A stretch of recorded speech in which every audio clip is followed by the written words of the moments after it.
I wasn't on the guest list. Not in print, not in pencil, not even as an afterthought. I found out my little sister was getting married from a tagged photo on our aunt's Instagram. She was standing in a white gown holding our mother's hand beaming under twinkling lights. There were flowers. A string quartet. My family smiling as if I had never existed. No one called.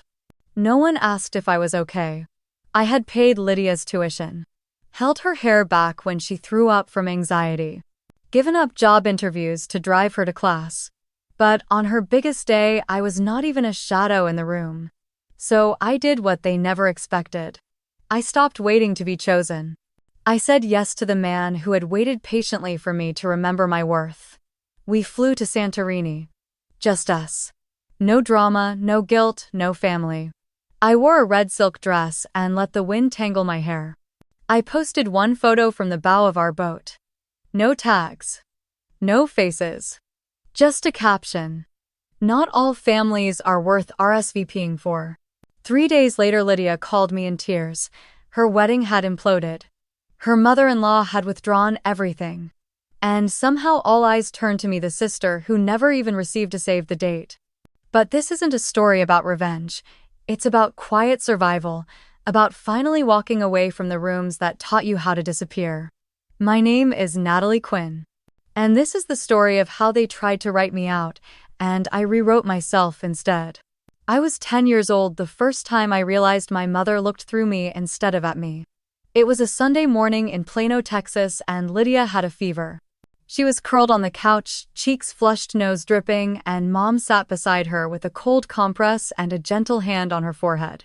I stood in the kitchen doorway holding the drawing I'd spent all night finishing for the school art contest. My fingers were smudged with charcoal. My shirt had a tear from leaning over the desk too long. I waited for Mom to look up to say something, anything, but she never did. All she said was, "Get your sister some ginger tea, honey." That's how it always started. Small things. Quiet erasures. A missed compliment. A forgotten school award. The way Lydia's ballet recitals got bouquets and family dinners while my debate trophies collected dust on the hallway shelf. Dad was around, sort of. He fixed the sink when it leaked, watched the Weather Channel, and took us to IHOP once a month. But he wasn't the kind of father who stepped in. He was the kind who leaned back. When Mom said things like, "Lydia's always had such a delicate temperament," or "Nat can handle herself, you know how strong she is," he'd nod, sip his coffee, and turn the page of his paper. By the time I hit high school, I stopped asking for things. I figured out how to get scholarships on my own. I did my own FAFSA forms, got a part-time job at the library, and made sure Lydia had help with her essays. I remember writing her college application while she was at a party. She texted me from the backseat of someone's car saying she forgot the deadline was that night. I stayed up until 3 in the morning finishing it. She got in. I went to Duke. She went to Texas State. My parents visited her 3 times during her freshman year. They came to my graduation once late and brought a card with $20 in it. I wasn't surprised. I'd learned by then to stop hoping for something different. After college, I moved to Los Angeles. I built a career in investment strategy. Long hours, high stress, sharp suits, even sharper tongues. I was good at it. I climbed fast. I made money. I bought my own place. I sent Lydia money when she needed to break a lease. I paid the copay when Mom had knee surgery. I flew home for Thanksgiving. I brought wine and gifts and left feeling like an outsider in my own bloodline. But I didn't say anything. I kept showing up. I kept trying. Then came my 30th birthday. I had planned nothing big. I wasn't the type.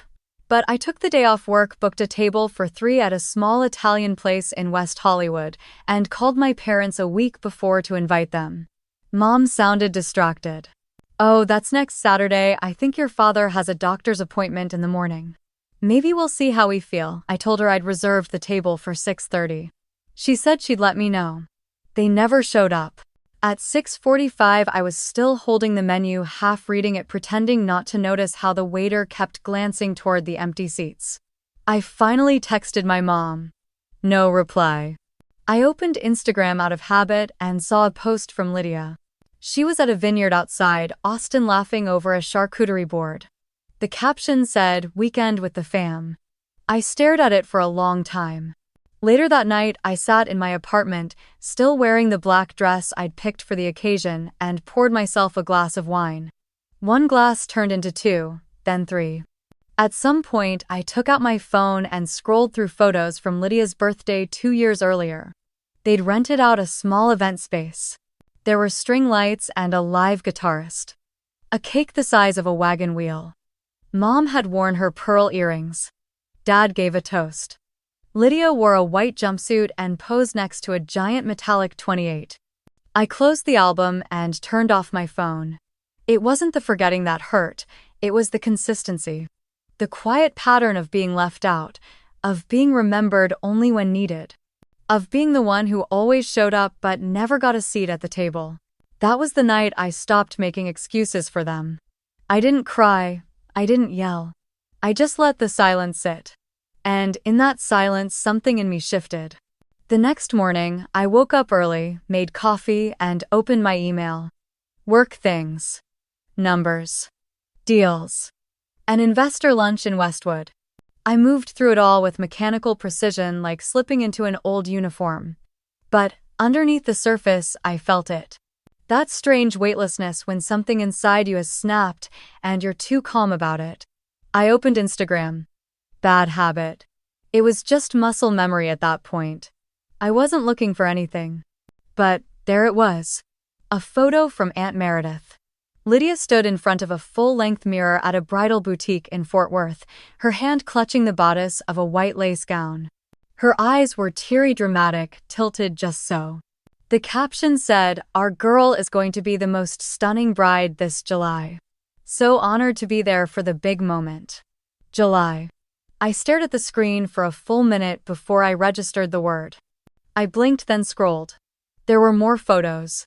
Lydia smiling with Mom. Lydia surrounded by friends I didn't recognize.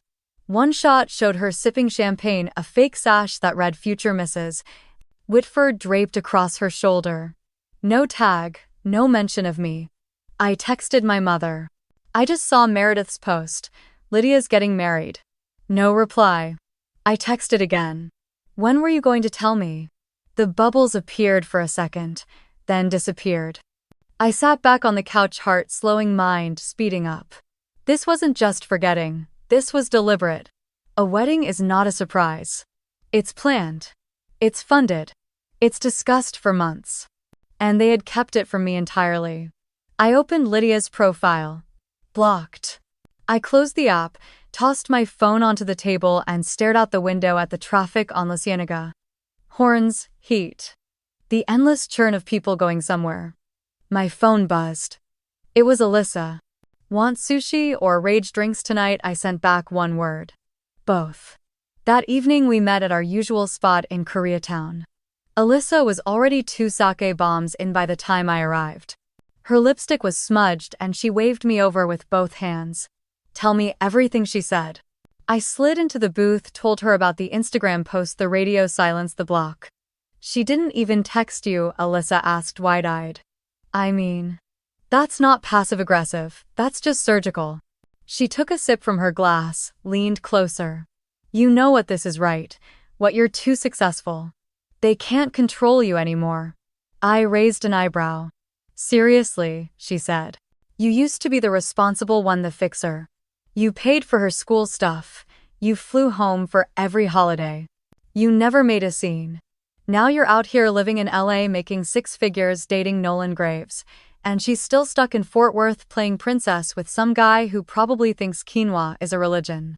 I laughed despite myself. They don't invite you because you remind them what they're not. That felt too sharp to argue with. So I said nothing. Just stared down at the swirling ice in my glass. When's the wedding? Alyssa asked. July. That's all I know. She tapped her phone. Hold up. I saw something on Facebook. I think her fiancé's mom is Joanna Whitford, the hotel chain woman. She's got money. Like old money. If Lydia marries into that family, she'll do anything to fit in. I nodded, feeling something hard settle in my chest. You're not invited because you don't fit the narrative, Alyssa added. You're the inconvenient truth. I looked at her. You've been hanging out with too many screenwriters. She grinned. Facts are facts, babe. We clinked glasses and drank in silence for a while. Later that night, back in my apartment, I opened my laptop and checked Nolan's calendar. He had a business trip in New York the second week of July. Meetings with a development firm about a joint venture in Soho. He'd asked me a few days ago if I wanted to come. I told him I'd think about it. I checked my own schedule. I had 3 client presentations, a quarterly review, and a team offsite planned. I stared at the dates, then slowly reached for my phone. Still no reply from Mom. I closed the laptop. The wedding would happen without me. And that used to be the part that broke me.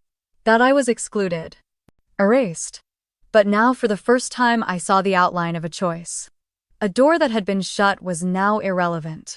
I didn't need to knock on it anymore. Instead, I started thinking about other doors.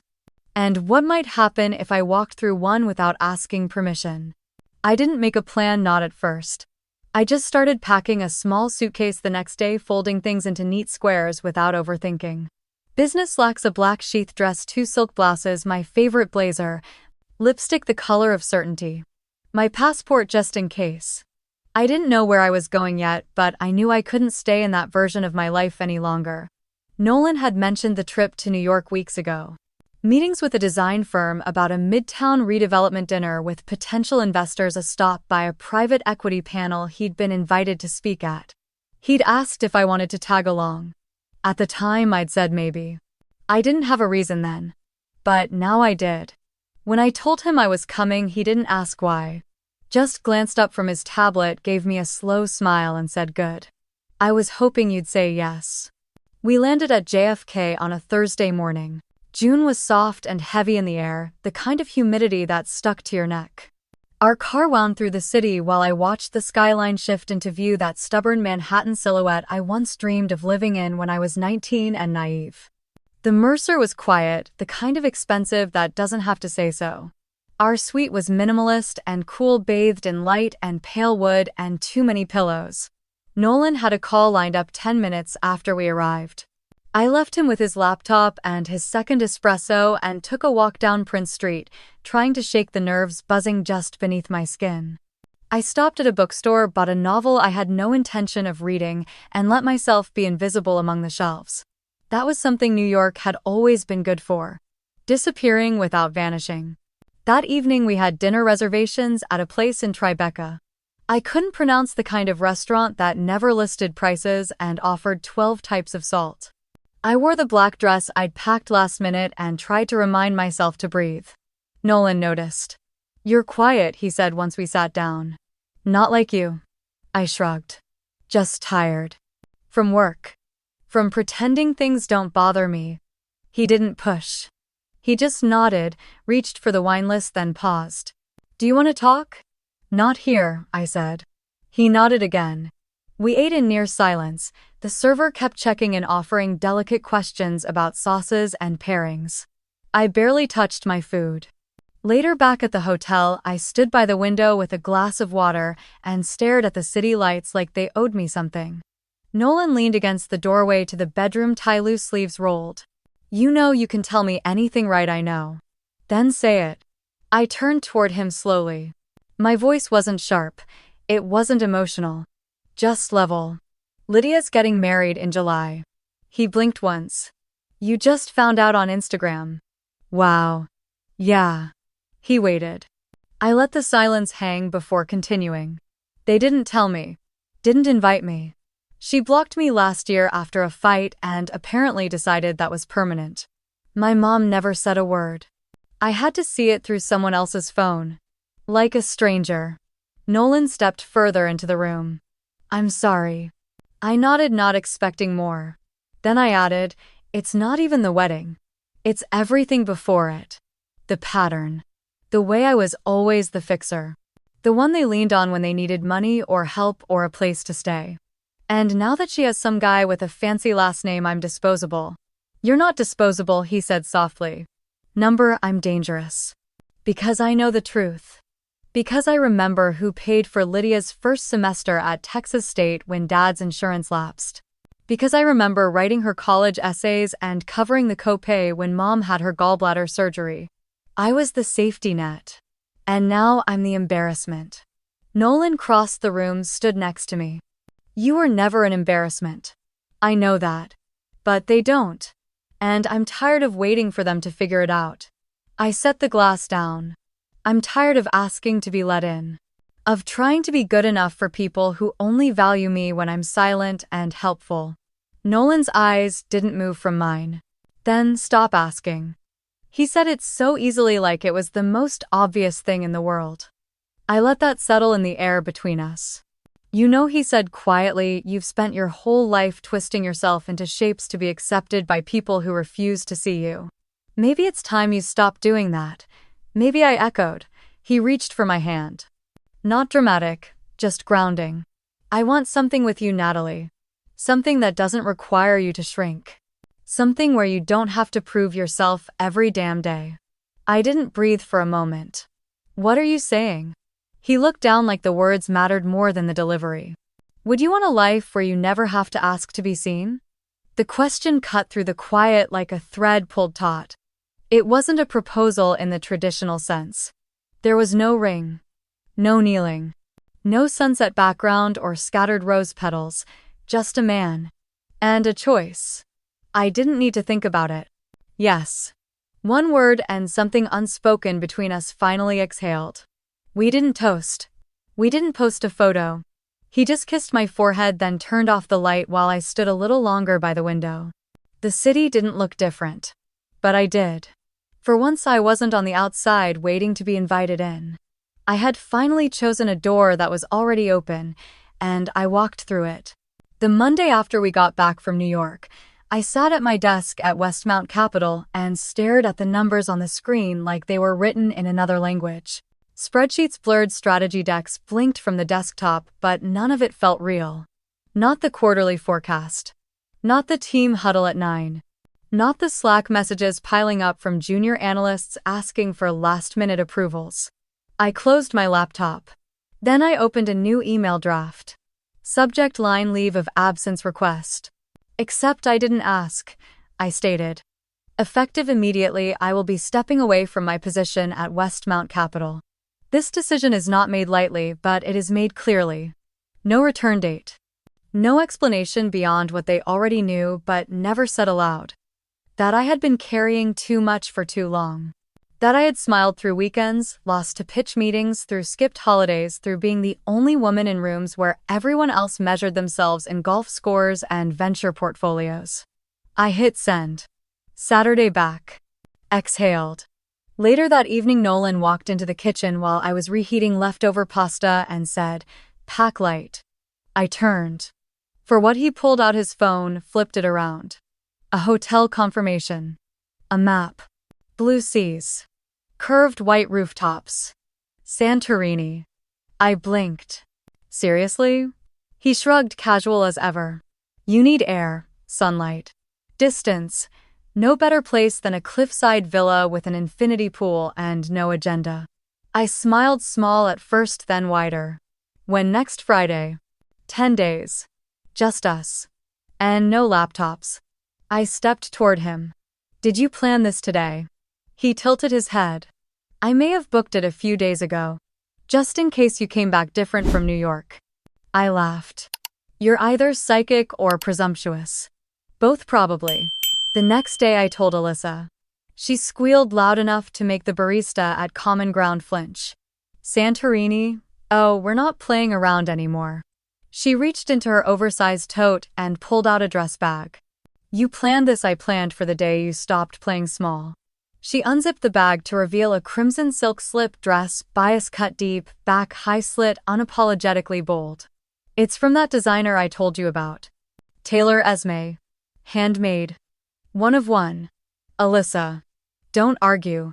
Just wear it. And please, for once in your life, don't try to blend in. This is not a trip for neutrals. I traced the fabric between my fingers. It felt like permission. She leaned in. This isn't revenge. It's presence. Show up so fully they choke on the silence you left behind. I hugged her. Harder than I expected. The week passed in a blur. I cleaned out my inbox, set my work phone to airplane mode. Paid off the last of Lydia's old medical bill that still somehow sat in my name. One final tie snipped without ceremony. Nolan handled the flights. Business class. Window seats. He added a note to the itinerary labeled Sunset Photographer. When I asked, he just smiled, "You'll see." At the airport, I wore a cream linen set and oversized sunglasses, the kind of outfit I used to laugh at in magazines. Nolan carried nothing but a backpack and a paperback novel. We didn't speak much in the lounge. We didn't need to. Somewhere over the Atlantic, he turned to me and said I was thinking we should make this official. I raised an eyebrow. The trip us. My stomach fluttered, but I kept my face steady. Is this your version of a proposal? His grin was lazy, sure. Would it scare you if it was number? Would you say yes? Maybe. Then I'll keep the maybe and work with that. The island air hit us like a slow exhale. Santorini was bluer than the photos, wider, deeper. Every corner curved into light. Our villa was perched on the edge of Oya white walls and cobalt shutters, an open-air terrace that looked like it had been carved out of a dream. I slipped into the red dress on our second night. No makeup, just gold hoops and bare skin. Nolan stood at the edge of the terrace, drink in hand, watching the horizon. When he turned and saw me, his expression changed. You look like closure and beginning all at once. I stepped out barefoot. The photographer he'd hired was already there, discreet and professional. He didn't pose us. Just followed as we laughed, leaned into each other, moved with the sea behind us. That night Nolan toasted to nothing specific. We clinked glasses under a sky that knew better than to interrupt. Later in the quiet, I lay in bed with the windows open, the sea breathing in and out. Somewhere in Texas, Lydia was probably finalizing seating charts and florals. She was surrounded by guests and plans and a version of the life she always said she wanted. But I had something else. Not a wedding, not a perfect family. Just this stillness. This knowing. And a passport marked with a beginning no one saw coming. The mornings in Santorini had their own rhythm. No alarms, no meetings, just the rustle of linen curtains and the soft call of seabirds outside our villa window. I would wake before Nolan, not out of habit, but because something in me couldn't stay asleep too long. Rest had become something different here. Less escape, more arrival. On our third morning, I made coffee and drank it barefoot on the terrace while the sky shifted from pearl to gold. The air was warm but not heavy. The sea stretched wide, glittering and endless. Nolan wandered out an hour later, hair messy, shirt wrinkled, holding his phone and a box of fresh pastries he'd walked into town to get. You looked like you needed honey and almonds, he said, kissing my shoulder. We didn't speak much. We didn't need to. Some connections don't sharpen in words. They soften in stillness. Later that afternoon, a sleek boat pulled up along the cliffside dock. It wasn't extravagant, but it was perfect. White hull, teak deck, clean lines. A local captain named Stavros greeted us with a warm nod and a quiet smile. He had sun-darkened skin and a calmness that made it feel like nothing bad had ever touched the sea. Nolan helped me aboard, then handed Stavros a small envelope. I didn't ask what was in it. He just said, "Private route, please." Sunset return. I wore the red dress. No makeup. Just salt-sprayed hair and skin that had forgotten to worry. The fabric clung to me like it had always belonged there. Alyssa had been right. Some clothes weren't for blending in. They were for declaration. We pulled away from the shore, cutting across the Aegean like a silent secret. The wind danced around us. I stood at the bow, holding the railing, eyes fixed on the horizon. Nolan was behind me somewhere, his presence steady but quiet. He snapped a photo without asking. I turned halfway toward him. Let me see. He held up the phone. The image was arresting. The red dress against the pale blue water. My back to the camera. Shoulders bare, hair tangled in the wind. I didn't look like someone waiting for approval. I looked like someone who had stepped into her own name. Post it, he said gently. I hesitated. Then opened Instagram. The caption came without effort. Not all families are worth RSVPing for. I hit share. then closed the app. We spent the next hour sun-drenched and silent, sipping white wine and watching the coastline slide past in slow motion. At one point, Stavros pointed out a cove where the cliffs curved like folded wings. Nolan leaned back on the cushioned bench, eyes half-closed, hand resting on my knee. "Thank you," I whispered. "For what?" "For this. For not needing me to explain myself." He smiled. "You've already done the hard part. You stayed when you should have left. Now you're just catching up to your own freedom." We anchored in a quiet inlet and dove into the water, the cold shocking at first, then exhilarating. We floated on our backs, fingers brushing the sun overhead, a soft white burn. I couldn't remember the last time I'd felt my body move without tension. By the time we returned to the dock, the sun was low, the light thick and honeyed. Stavros helped me off the boat like I was royalty. I thanked him in a voice I barely recognized as my own. It was steadier now, less cautious. Back at the villa, I showered and wrapped myself in a towel, scrolling absently through my phone while Nolan uncorked a second bottle of wine. My notifications had exploded. Likes, comments, messages. People I hadn't heard from in years were suddenly resurfacing. The photo had gone farther than I expected. A screenshot of it had landed in a private Facebook group for wedding professionals in Dallas. From there it found its way to an acquaintance of Lydia's. Then to a girl we both knew in college. Then finally to someone named Harper Witford. The name struck me. I tapped her profile. Joanna Whitford's niece. CEO of Witford Hospitality. Thomas's mother. Harper had tagged Joanna in a private thread with the caption, "Thought you'd want to see this. Heard some interesting things about the Quinn girl. Isn't Lydia marrying her brother?" I froze. Nolan looked up from the wine. "Everything okay?" I handed him the phone. He read it slow and careful, then looked up. "It begins." I nodded. Joanna Whitford wasn't just another mother of the groom. She was old Dallas money. The kind of woman who vetted her son's fiancé like she was hiring a CFO. Reputation mattered to her. Legacy mattered more. And now she had questions. About the sister no one had mentioned. About the family that had painted itself a little too neatly. About a caption that said more in 12 words than Lydia had probably said in a year. Nolan set the phone down. "You didn't mean to start a fire, did you, number?" But I stopped apologizing for being the match. I stood cross to the terrace and looked out over the water.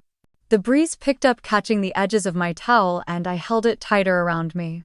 Somewhere in Texas, Lydia was planning centerpieces and final fittings. Practicing how to say Whitford without sounding like she'd rehearsed it her whole life, but she'd forgotten something. Silence doesn't always mean absence. Sometimes it just means someone else is watching.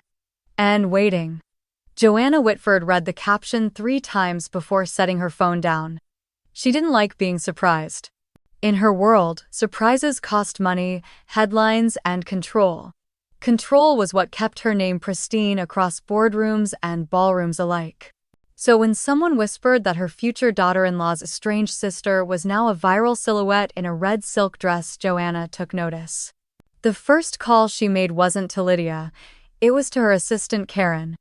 Pull every public record on Natalie Quinn.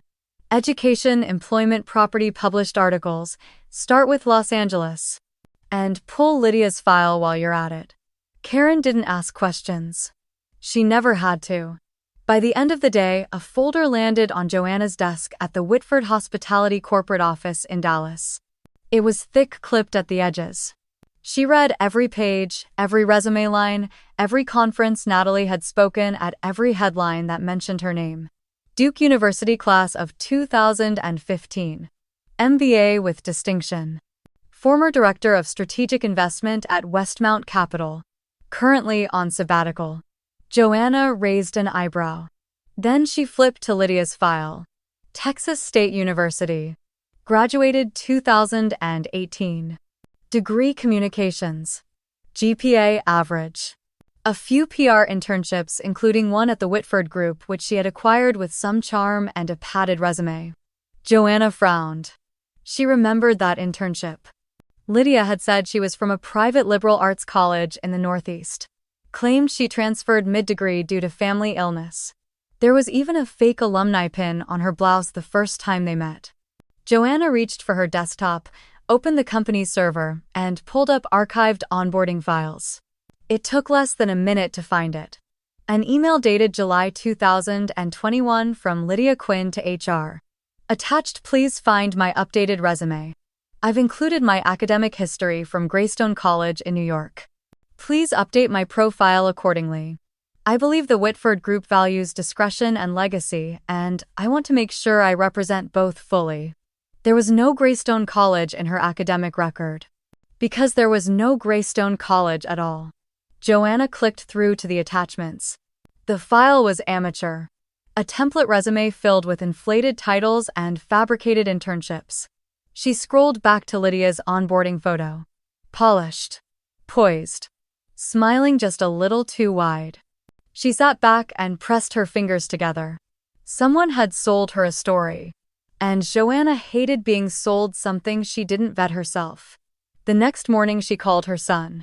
Thomas answered on the second ring. Hey Mom. Can you stop by the house this evening? We need to talk. Privately. Sure. Everything okay, just some pre-wedding housekeeping.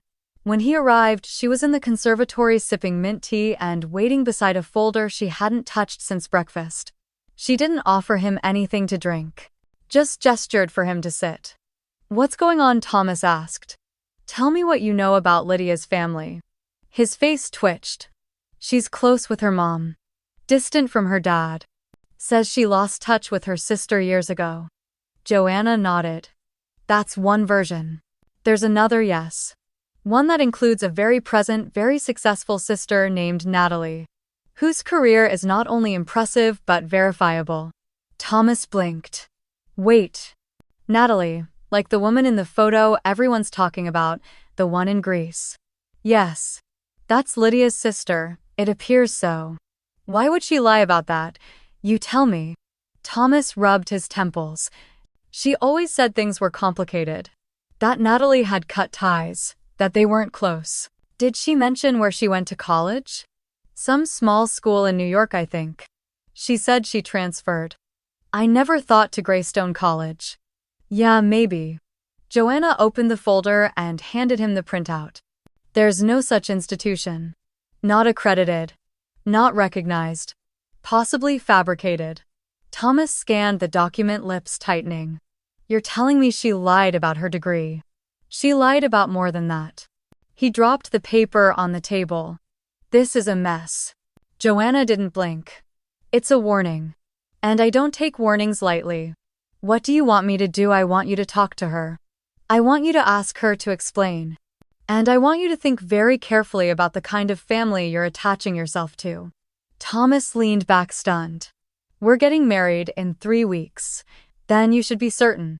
She didn't say anything more. He left 10 minutes later, folder in hand. Joanna stood at the window and watched his car pull away. Then she turned back to her desk and opened her laptop. She typed Natalie Quinn into the search bar. She wasn't done watching. Not yet. I woke up to sunlight slicing across the sheets and a dozen new messages lighting up my phone. Notifications blurred across the screen, names I hadn't seen in years blinking back at me. Cousins, high school classmates, even one of Lydia's old sorority sisters from Texas State. They weren't asking questions. They were making confessions. Didn't know you two weren't speaking. You look amazing. Just saw your post. That dress. That confidence. Wow. Family's complicated. I get it. You deserve peace. The tone had shifted. Not pity. Not curiosity. Something closer to reverence. Like they'd all witnessed a resurrection and didn't quite know what to do with it. Nolan was still asleep, one arm thrown over his eyes, chest rising and falling in the slow rhythm of someone completely unbothered. I slid out of bed, pulled on a robe, and stepped onto the terrace with my coffee. Santorini shimmered beneath the morning haze, white rooftops catching the sun like they were holding it hostage. The air was still humming. My phone buzzed again. A message from Aunt Clara. Honey, I don't know what's happening, but I just want you to know I'm thinking of you. No one deserves to be left out like that. I didn't answer. Instead, I opened my gallery and chose 3 photos. One of Nolan and me on the boat laughing with wind-slicked hair. One of us having dinner on the terrace, wine glasses mid-toast. And a short video of the sun melting into the water, casting everything in a shade of gold that didn't feel real. I stitched them together and uploaded. Caption: I choose to live, not to retaliate. Posted. It didn't take long. Within an hour, the comments rolled in. Friends. Strangers. The algorithm doing what it does best. But then came the texts. From my cousin Rachel: I had no idea they didn't invite you. That's so wrong. From my Uncle James: you always carried more than your share. We saw it. We just didn't say anything. And from someone I hadn't heard from since Lydia's graduation party: Lydia's freaking out. I don't think you realize what you've started.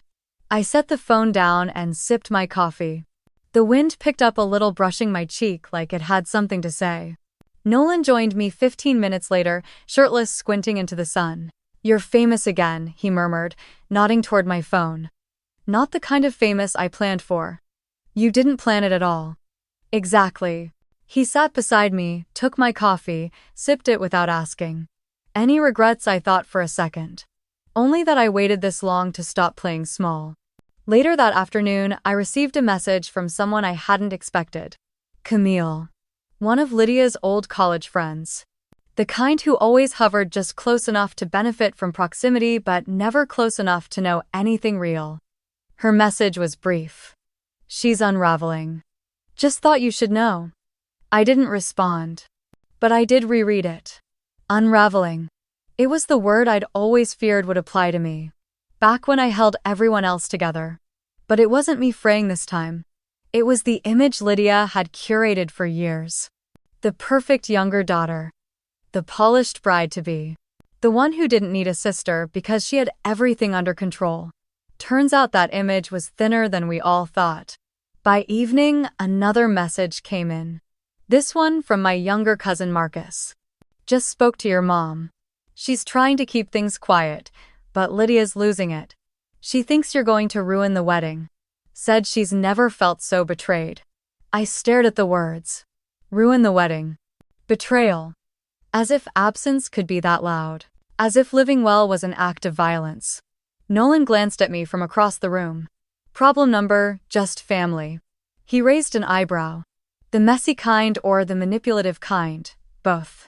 I went back to the terrace and sat on the stone bench. The sky was starting to change again, soft pinks brushing against the edges of the horizon. The island below buzzed with quiet motion. Tourists wandered. Locals closed shop for the day.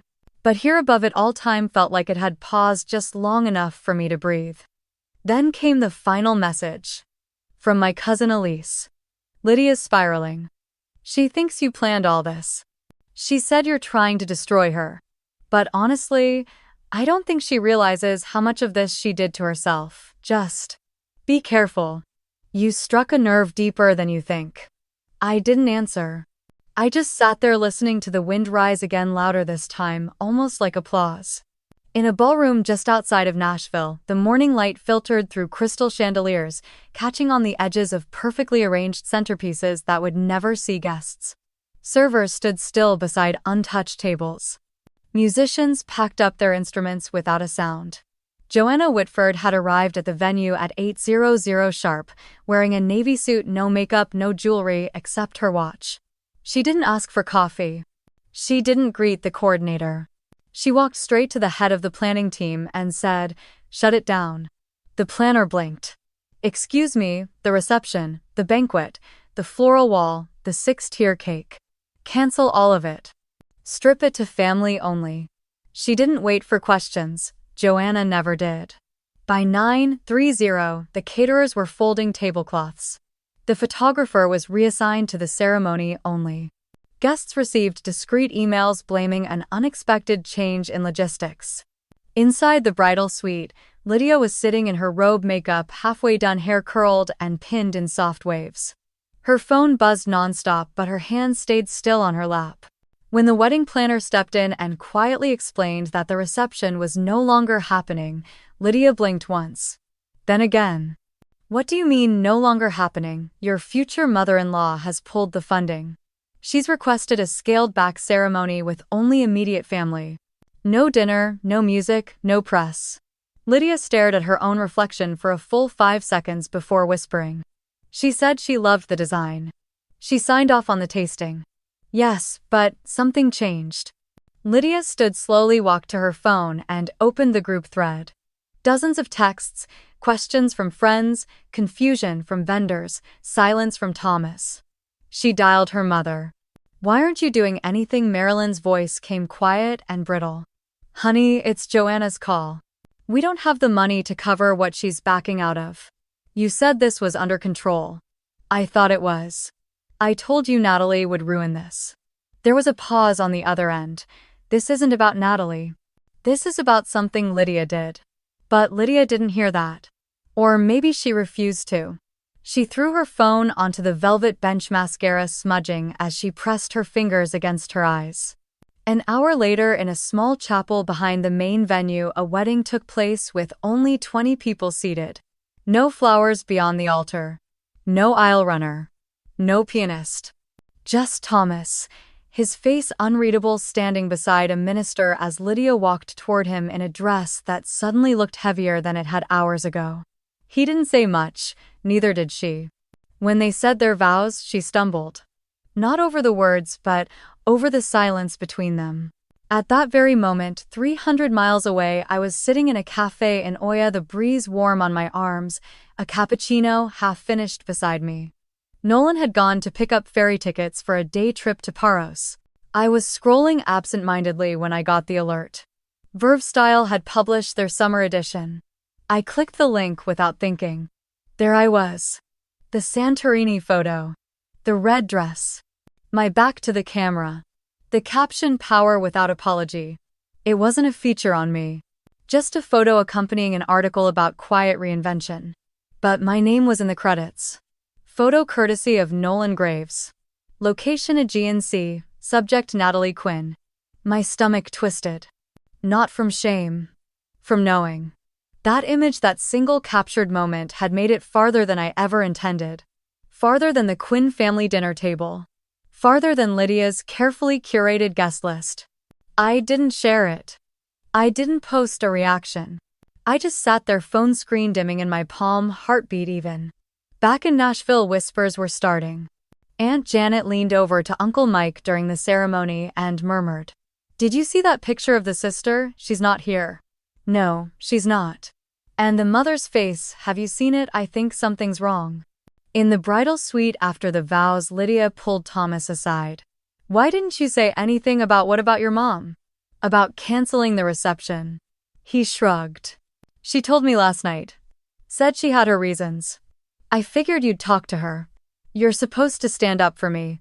Maybe I'm tired of defending things that don't hold up." Her lips parted, stunned. He didn't look angry. Just done. She turned away, hands trembling, and saw her phone lighting up again. This time it was Camille. "You didn't tell me your sister was a feature model now. Is this your version of cutting her out? It's not a good look." Lydia stared at the message, then at her reflection. Somewhere someone had posted the article. Then another. Then screenshots. And just like that, the story shifted. The wedding became less about a union and more about an omission. The question wasn't where was the sister, it was why she wasn't there. And the answer was written all over Lydia's face. The silence in the bridal suite after the guests left was louder than the ceremony itself. Lydia sat on the edge of the love seat, still in her gown, bouquet wilted beside her, mascara smudged in the corners of her eyes. Her phone lit up again and again. Notifications, missed calls, messages she didn't want to read. Everyone had questions, and none of the answers made her look good. Joanna had said nothing to her after the ceremony. Just a curt nod then, a quiet word to Thomas before leaving the chapel with her assistant in tow. No congratulations. No photos, no speech. Thomas had offered to drive Lydia home, but she refused. She said she needed a moment. What she really meant was that she needed to figure out how to undo something that couldn't be undone. She scrolled through the latest posts, and there it was again. My photo. The one on the bow of the boat in Santorini. Red dress, sea behind me, arms stretched slightly like I wasn't holding anything at all. It wasn't even the original post this time. It was a screenshot edited with text over it.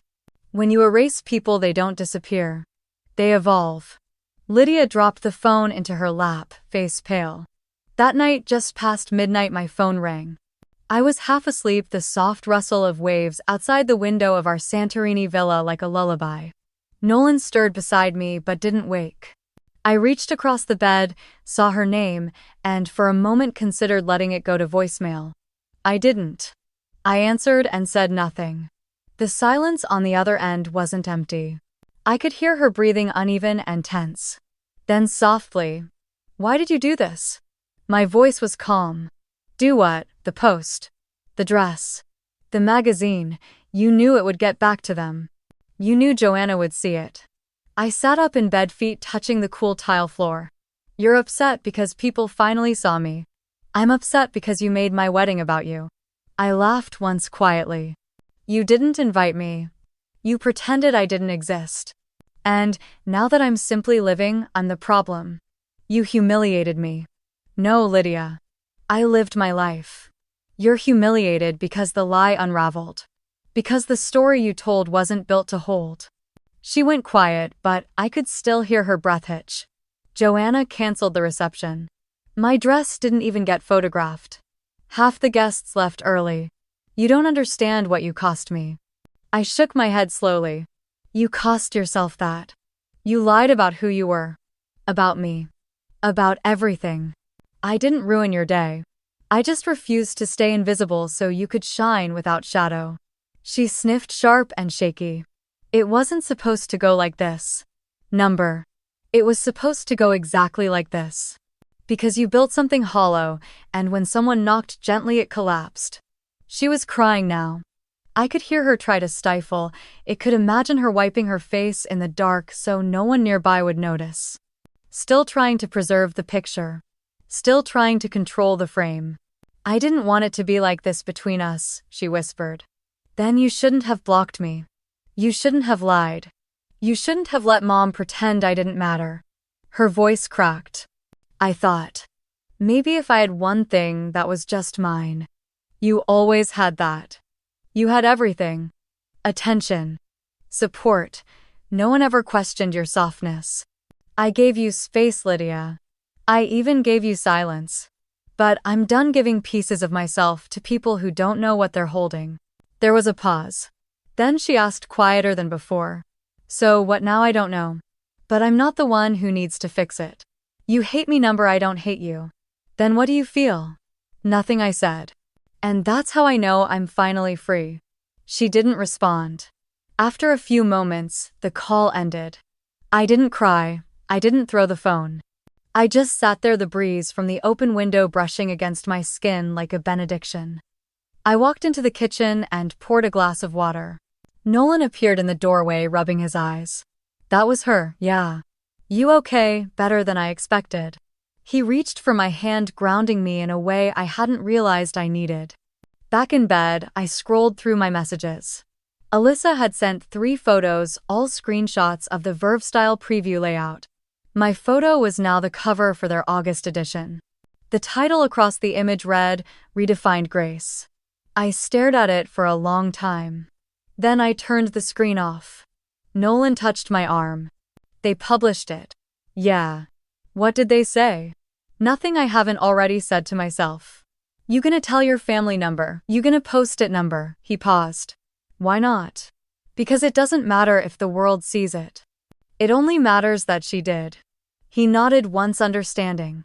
Always understanding. I lay back down, eyes open to the ceiling. The stars above Santorini were hidden behind clouds, but the wind carried something in it. Not applause this time. Something quieter, peace. The transition back to Los Angeles felt softer than I expected. The air was warmer, thicker, more familiar. The sound of cars on Olympic Boulevard, the smell of roasted espresso on every corner, the slow afternoon light that settled over my neighborhood like a blanket. I unpacked my suitcase slowly, not because I was avoiding anything, but because I no longer felt rushed. The red dress went into the back of the closet, folded carefully inside tissue paper. Not a costume. Not a trophy. Just a reminder. Within a week, I signed the lease on a small office space in Culver City. It wasn't flashy. Just clean white walls, big windows, and a long walnut desk I'd had my eye on for years. I called it Quinn Strategies. The tagline was simple. We help women build what no one thought they could. By the end of the month, I had 3 clients. All women. One launching a line of adaptive clothing, one building a tech platform for small business payments, and one starting a nonprofit for single mothers re-entering the workforce. I met with them over coffee in the office on Zoom. I listened more than I spoke. I didn't pitch myself. I didn't need to. Word spread faster than I imagined. Vervestyle's feature had cemented a version of me in people's minds that I hadn't even fully grown into. Suddenly, I was aspirational. Clean lines, quiet defiance, redefined grace. But I wasn't performing anymore. I was just being. At a networking event downtown, I met a woman named Cameron Shore. She ran a boutique venture capital firm that focused on women-led startups. She had short platinum hair, wore a black jumpsuit, and introduced herself with a handshake firm enough to suggest she was tired of being underestimated. We sat on a rooftop patio drinking iced tea while the city hummed below us. After 15 minutes of trading ideas, she leaned back and asked, "So, be honest. Are you the fiancé of Nolan Graves or just the face of a very compelling public narrative I didn't blink?" "I'm me." She smiled. Good answer. She offered me a consulting contract 2 days later. The next morning I got the email. Subject meeting, request from Joanna Whitford. To Natalie at quinnstrategies.com. Natalie, I'd like to speak with you. If you're available, I'll be in Los Angeles next week. Wednesday afternoon. My assistant can coordinate. No agenda. Just a conversation. Best JW. I read it twice, then closed my laptop. I didn't reply immediately. I wasn't sure if it was curiosity or strategy that drove her to reach out. I wasn't sure it mattered. But something in the tone of that message struck me. No apology, no explanation, just an opening. That night I told Nolan over dinner. She wants to meet, I said, passing him the roasted carrots. Joanna, I nodded. What for? She didn't say. You gonna do it? I don't know yet. He chewed thoughtfully. You don't owe her anything. I know. He paused. But maybe she's not looking for something owed. Maybe she's trying to see what she missed. I considered that. Then shrugged. I'll think about it. The next morning I replied to the email. Wednesday works. My office. 200. I kept it brief. Polite. Measured. The day came quickly. I wore a navy suit and a white blouse. No jewelry. No makeup except lip balm. I wanted to meet her as I was. Not as a symbol, not as a headline, just as myself. At 1:59 she arrived. Joanna Whitford was taller than I remembered from photos. Impeccably dressed, naturally. Charcoal gray blazer, sharp black heels, no wedding ring. She shook my hand like we were negotiating terms. Thank you for meeting me. Of course. We sat. I poured us both water. She didn't touch hers. After a moment of silence, she said, I didn't come here to apologize. I nodded. I didn't expect you to. But I came because I think I misjudged the picture. And now I want to understand the frame. That was the first time I considered that maybe some people didn't change because of confrontation. Maybe they changed because of clarity. She looked around my office, took in the photos of clients on the walls, the soft white couch in the corner, the stack of business cards on my desk. You've built something here. I have. That's not easy.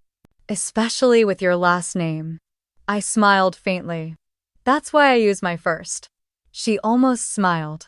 She reached into her bag and pulled out a folded printout. It was the Verve-style article, the cover. My photo. She laid it on the table between us. They got one thing wrong, she said. What? This wasn't grace redefined. This was grace reclaimed. I didn't answer. She stood. I won't take more of your time. Just know I see you now. And I don't ignore what I see. I nodded. She left without shaking my hand again. And I sat there for a long moment listening to the quiet return.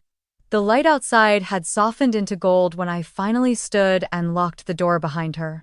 For the first time in a long time, I wasn't overwhelmed by the noise of what came next. There was no anxious energy, no need to dissect every word of the conversation. I just felt clarity, weightless and precise. Later that night, after Nolan had fallen asleep beside me, I reached for my phone and checked my messages. There it was. A text from Lydia timestamped 11:07 p.m. A single image loaded slowly, followed by a sentence. It was a newborn, tiny and pink and bundled in hospital linens. Her face was a miniature of Lydia's, lips parted as if she were sighing her way into the world. "Do you want to meet your niece?" No punctuation, no apology. Just that. I let the screen dim in my hand, the glow fading as I stared at the ceiling. For a moment, I felt the familiar tug of guilt, that instinctual part of me that still longed for connection. But it didn't pull hard enough. I didn't reply. Instead, I turned off the phone and pressed it beneath my pillow, like hiding it would soften the question. The next morning came quietly. Sunlight filtered through our bedroom window and the scent of brewed coffee drifted from the kitchen. Nolan had left me a sticky note on the counter. "Had early meetings, love you. P.S. You were amazing yesterday." I smiled, poured myself a mug, and walked to the window. Outside, Los Angeles was already humming to life. A jogger passed by with her golden retriever.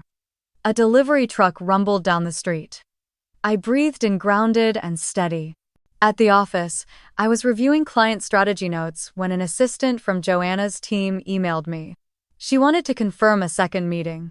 I didn't hesitate this time. I told them to come in on Friday. I wasn't playing hard to get. I was just no longer trying to prove anything. Joanna arrived that afternoon precisely at 2. She wore no jewelry except a slim silver watch, her clothes, a soft beige this time. She looked around the office again, but now there was a quiet attentiveness to her gaze. "I read more of your writing," she said as soon as we sat down. "Your post from March. About dignity and silence." I knew the one she meant. I had written it on a plane back from a conference in San Francisco, trying to make sense of why walking away sometimes felt like winning. "It stayed with me," Joanna said. "Most people write for applause. You wrote for truth." I didn't respond. "I want you to lead something," she continued. "A new wing of Women Forward. We've been dancing around it, but this time I'm making the ask clear. I want you to head the initiative. Design it, drive it, own it, and Lydia. She'll find out when it's public." I stared at her for a long moment, watching her face. There wasn't a trace of doubt. Not a flicker of manipulation. Just calculation. Precision. She had done her homework, and now she was investing where she saw results. "Why me?" Joanna leaned forward. "Because everyone else I've worked with wants to be seen. You know how to make others feel seen. And that's rarer than any Ivy League credential." I thought about the years I spent working in the background, drafting other people's pitches, coaching them through media interviews, watching them rise while I stayed invisible. Maybe that was the training I never asked for but needed. "You're asking me to walk back into a space that once erased me," I said quietly. "No," she corrected. "I'm asking you to rewrite the entire architecture of that space." The offer stayed with me all evening. Nolan watched me from across the dinner table. "You're thinking hard," he said. "Joanna wants me to lead a national initiative. Do you want to?" "I think I do." "Then say yes." "It's not that simple." "Why not?" "Because she's Lydia's mother-in-law. Because this puts me back in their orbit." Nolan reached for my hand. "Or, it puts you in charge of your own gravity. You get to decide who orbits you now." The words landed in me like a stone dropped into calm water. The ripple moved slowly, but it moved deep. I opened my laptop and wrote back. "I accept. Let's meet Monday to discuss next steps." Then I opened a draft blog post. One I'd started weeks ago but never finished. The title was simple: "When They Finally See You." I wrote, not for sympathy, not for revenge, but for anyone who had ever been made invisible by the people they loved most. I didn't name names. I didn't need to. By the end of the night, the post was live. By morning, it had been shared over 4,000 times. And sometime around noon I checked my phone again. Lydia's message was still there. The picture still untouched. I didn't respond. But this time I didn't feel guilty. I just whispered to myself, she sees me now. And that is enough. The rain started that morning without warning, soft, steady, almost apologetic. I stood by the window of my apartment in Silver Lake watching the droplets gather along the edge of the glass, then trail down in crooked lines. I hadn't seen rain in weeks. In some ways, it felt like a kind of blessing. I made my coffee slower than usual, letting the kettle hiss while I stared at the phone on the counter. No new messages, no missed calls. The silence wasn't haunting anymore, it felt earned. There was a time not too long ago when silence from my family made me feel like I didn't exist. Now it simply meant I had nothing left to prove. I sat down at the kitchen table and opened my laptop. My blog dashboard was still up from the night before. More shares, more comments. Women I had never met were writing in from Ohio, Vermont, even as far as Alaska. They said things like, I didn't realize how badly I needed to hear this. My sister did the same to me. I thought I was alone. I cried reading this. Not because I was sad, because I finally felt seen. That last one made my throat tighten. I didn't write for applause. But I did write so someone else wouldn't have to sit alone in a story they didn't ask to be part of. After breakfast, I pulled out the old leather box I kept in the back of the closet. Inside were pieces of my past I hadn't touched in years. Photos from college, notes from Lydia when we were kids. One tiny silver ring from our grandmother that used to be mine then became hers and was eventually returned in a silent envelope after the funeral. I held the ring for a long time. It was light, insignificant in my palm, heavy everywhere else. Eventually, I put it back. I wasn't sentimental anymore. Not about the wrong things.